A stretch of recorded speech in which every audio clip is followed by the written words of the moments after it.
Hi, I'm Sergeant Slaymaker with Spanish Fork Police Department. Here with me today is Rilla and Bonnie from the Utah County Health Department. They're both nationally certified technicians, and they're here to show us a few tips on car seat safety. Okay, Bonnie. We are going to start by talking about the infant seat, and then we'll move on to the convertible seat and the booster seat. And car seats are something that's really important. Obviously, we want to make sure that we keep our children safe. And so we're just going to go over a few basic tips. And the first thing to know when you have an infant seat and you're putting a child in the infant seat, you want to make sure that these harness straps are nice and snug. That means you want them so tight that you can't fit more than one finger between the collarbone and the harness strap. And where you're checking for the tightness is right at the collarbone. You don't want to be able to pinch any of this webbing right here. And on this particular car seat, it tightens and loosens in the front, so you can pull on this to tighten it down. But it's a little bit different on every car seat. It just depends on the model. And so some of them tighten and loosen in the back, so you'll want to check your instructions to find out how it tightens and loosens. The other thing to remember is this clip right here is called the retainer clip, and you want to make sure that that stays right at armpit level, right at her armpits. What you're trying to do is close this hole off around the child's head. If this harness clip is down on her belly, in a crash, this car seat is designed to dip down towards the impact and come back up. So as it dips down, these harness straps could easily slip off of her shoulders and she could come out the top of the seat. So you want to make sure that those harness straps stay on the shoulders by keeping that clip right at her armpit level. On this particular car seat, you can see there's two different slots here for the harness straps to come out of. And when a child is rear facing, those harness straps need to be at or below the child's shoulder level. And what we're trying to do is hold the child down in the seat. If we went ahead and moved these harness straps to these next slots up here, in a crash, when the car seat dips down, her entire body will have to slide up to meet those harness straps. But if they're at or below her shoulder level, they will hold her right down in the seat. This head positioner, this extra piece here, came with this car seat, and so it's fine to use. But you may notice when you go to the store to buy a car seat, they have all types of head positioners and aftermarket products that you can add to the car seat. The problem with those are they add extra padding behind the child, and in a crash, all of that extra padding will compress and give the child more room to slip out. And so we do not recommend head positioners that did not come with the car seat. You may, for that same reason, you want to make sure that you don't put a child in a big puffy coat or a snow bunny outfit, because all of that extra padding will compress also and interfere with the way the harness strap fits on the child.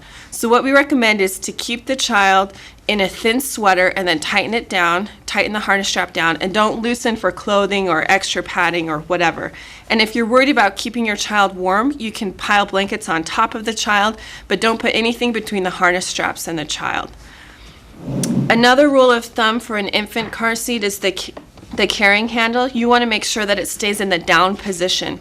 The reason for that is if it's in this upright position while you're driving, in a crash, as the seat dips down and comes back up, this part can actually hit into the back of the vehicle seat and shatter and cause injury, which could be really dangerous. Some parents think it's going to act as a roll bar. This is just plastic, so it can break and then injure your child.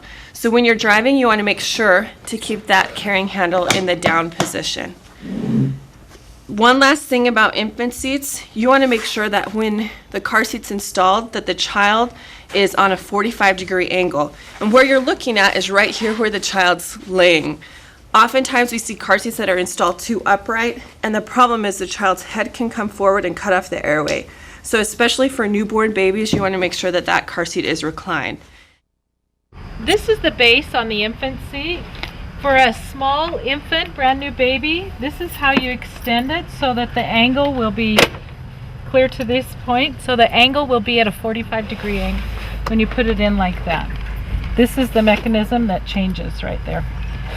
You install it like this, then you will bring the seat belt out all the way, put it through the belt path. In order to engage the locking mechanism in this vehicle, you pull the seat belt out all the way. Now listen as I ratchet it back in. You can see that it will ratchet back in all the excess of the seat belt. You put your knee on here and pull all of the excess. Sometimes it's even nice if you put your knee in here like this and you're pulling. Pull like this, and that will, and then you ratchet the excess back into there, to the retractor.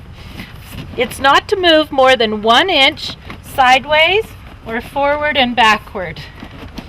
If it's nice and tight like that, then you can put the carrier into the base.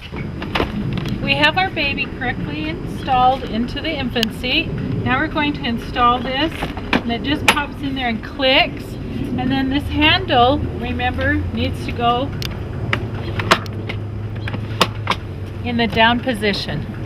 Okay? This is nice and tight, doesn't move more than 1 inch side to side. An infant seat will hold a child up to 20 pounds or 26 inches. So if the child outgrows it by height or weight, they need to be in a new car seat. And the recommendation is that all children stay rear facing until they're at least 1 year old and 20 pounds. That is set by the American Academy of Pediatrics, and they actually recommend 1 year and as long as the car seat allows. The 1 year and 20 pounds is the minimum requirement. And so most children outgrow these car seats at 8 or 9 months, and then they need to be in a convertible seat, which will hold a child to a higher weight rear facing. And Rilla is going to talk about the convertible seat. This is called a convertible seat because it can go rear facing and forward facing. There's a special piece of equipment right here that moves back and forth with it being rear facing and forward facing. Now that is not necessarily the same on all convertibles, it's just on this model. So in order for you to make sure and know how to move it from rear facing to forward facing with your convertible, you need to read your instruction manual. This is how you tighten and loosen the harness straps. And that's the same with the infant seat, with all of the car seats, is that these straps are to be nice and tight, like Bonnie mentioned, and this retainer clip needs to stay at armpit level. When the child is rear facing, this is the slot that the harness straps go through, and they stay at their shoulder or below. When a child turns forward facing, they move to the higher slots. You can see right here the higher slots. And so they're at their shoulder or above. You'll need to read your owner's manual specific for your car seat to make sure that you know what slots it goes in. This is a piece of equipment right here. When the child is forward facing, let's put this like this, and they will sit upright. This is called a tether, and it's on the back of all the car seats, and it started at the year 2000. After the year 2000, vehicles were installed with a tether anchor point. When you install this, then you just tighten and pull this. There'll be a piece of metal that you clip this into. You can go to your manufacturer. If your vehicle was before the year 2000, you can go to your manufacturer and ask them for an anchor point installation. It's a minimal fee, and some do it for free. It needs to be directly behind the convertible so that it's at a straight angle like this. It helps with the head excursion in a crash. The head will stay more steady, and it's a third point to keep the car in the vehicle properly. Also, these are a new piece of equipment that started in the year 2002. This is called Latch, which stands for Lower Anchors and Tethers.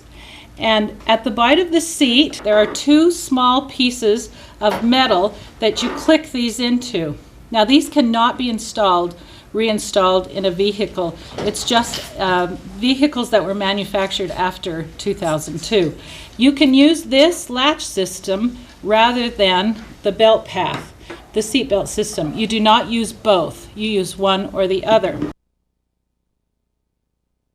This is what latch looks like in the vehicle. It's a metal bar right here. There's two of them, one on each side. So those are the lower anchors that these tether straps will go to. And the way it works is you take the lower anchors and put them through the belt path that you're using, and this hook will hook right onto that one, and this hook hooks on to this one over here, and then this top tether strap is going to go over the top of the vehicle, to the vehicle seat, and you can see it's going to hook right here, which is the anchor point in this car. And again, you'll want to make sure and read your owner's manual to find out where the anchor point is. And then you pull this tight. So now what I want to do is take this part and pull it tight. So again, I'm going to get my knee in the car seat and pull on this so that it's nice and tight.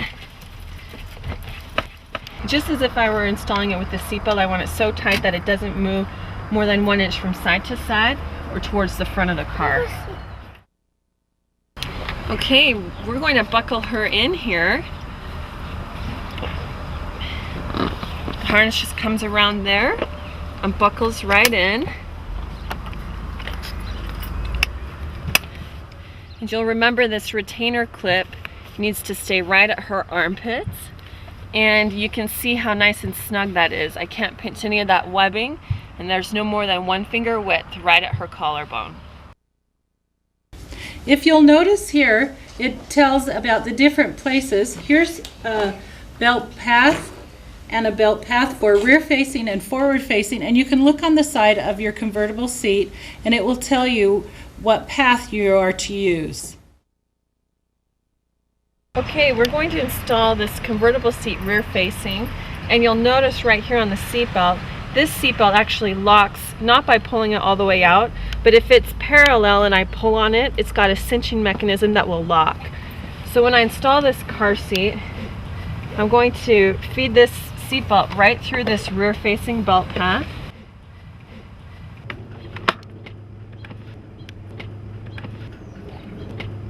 And then buckle it. And then I'm going to press down on this car seat so I can get my knee in here if I need to, and then pull right here at the belt.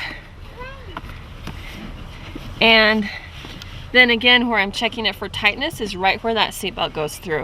It doesn't move more than 1 inch from side to side or towards the front of the car. And you will also notice the angle of the car seat right here.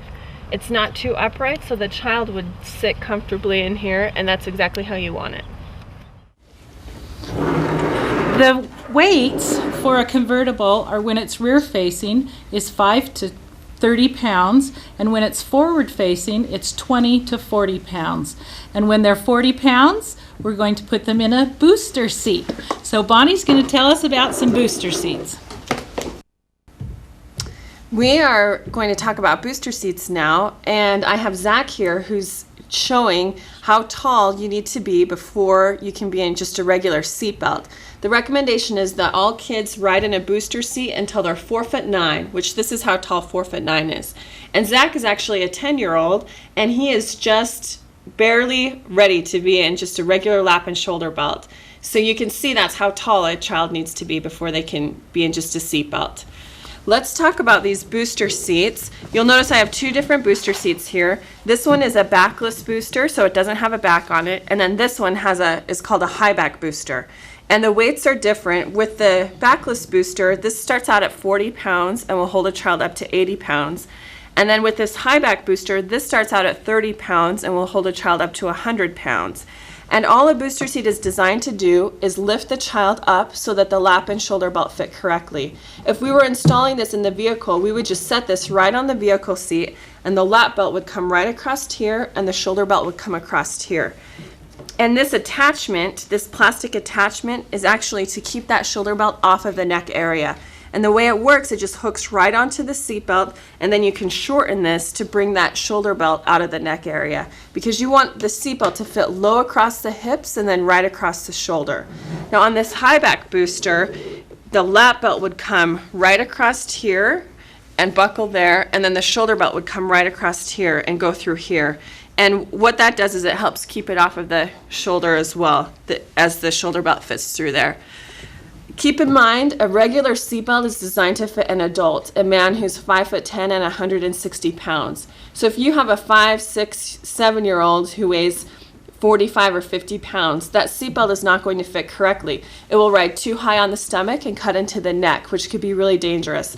Also, a lot of times children tend to take that shoulder belt and put it behind their back or under their arm, which in a crash could be really dangerous as well. So you want to make sure that with a booster seat, you have to have that upper body protection. So you want to make sure and use that shoulder belt.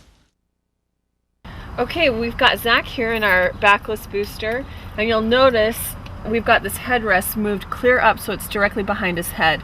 If this were just a plain bench seat and it didn't have that headrest, then you'd want to make sure and use a high back booster. But let's see how Zach buckles it in.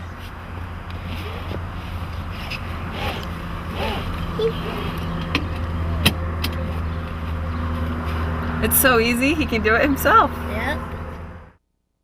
This is Alexa, and she's in a high back booster, and we're going to show you how to put in a high back booster. Great, Alexa. See, she knows how to do that. Click. Then it comes across this way. It comes across your shoulder, and then there's a special feature right here where you can put the seat belt in, and it will hold that shoulder part down on her shoulder. Booster seats are cool. Now that you've seen how to install car seats correctly, did you know that 98% of the car seats are installed incorrectly in Utah County? You want to make sure that your car seat is not one of those. To do that, you can come to the Utah County Health Department. We do car seat checks by appointment, and to make an appointment, or if you have questions about car seats, you can call us at 851-7068. Or you can contact the Spanish Fork Police Department at 798-5070. It's our goal as the Spanish Fork Police Department and also the Utah County Health Department that every child be buckled up correctly and be in a car seat or a safety belt.